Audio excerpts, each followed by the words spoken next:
লীগের ৩ জনের মধ্যে ২ জন মন্ত্রী এবং ১ জন যুবনেতার কথা উল্লেখ করেছে ভারতীয় ওই গণমাধ্যম। সুবিধা পাচ্ছেন, পাশাপাশি আওয়ামী লীগের অভ্যন্তরীণ তথ্য হয়তো সরকারকে সরবরাহ করছে।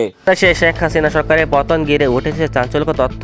ভারতীয় গণমাধ্যমে আজকাল বাংলা রিপোর্টে বলা হয়েছে, গত আগস্ট মাসে যখন শেখ হাসিনা সরকারের পতন ঘটে তার ঠিক ১ সপ্তাহ আগে বাংলাদেশের গোয়েন্দা সংস্থার পক্ষ থেকে কিছু গুরুত্বপূর্ণ তথ্য সংগ্রহ করা হয়।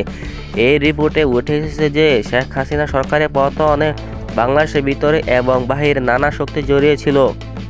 গোয়েন্দা সূত্রে জানা গেছে, সেই সময় বিএনপি, জামাত, কিছু ব্যবসায়ী এবং সাংবাদিকের পাশাপাশি আওয়ামী লীগের কিছু নেতা ও মন্ত্রীও চক্রান্ত অংশ ছিলেন।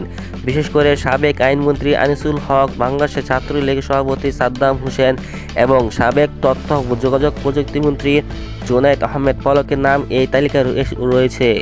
গোয়েন্দা রিপোর্টে বিশেষ করে আন্দোলন চলাকালে তাদের সন্দেহজনক ভূমিকা নিয়ে প্রশ্ন উঠেছে, যে কারণে বাংলাদেশের রাজনৈতিক পরিস্থিতি আরও জটিল হয়ে ওঠে। এই রিপোর্টে আরও বলা হয়েছে, ভারতীয় গোয়েন্দা সংস্থাও এই চক্রান্তের বিষয়ে অবগত ছিল এবং তাদের কাছে থেকেও কিছু তথ্য বাংলাদেশ সরকারের কাছে পৌঁছেছিল।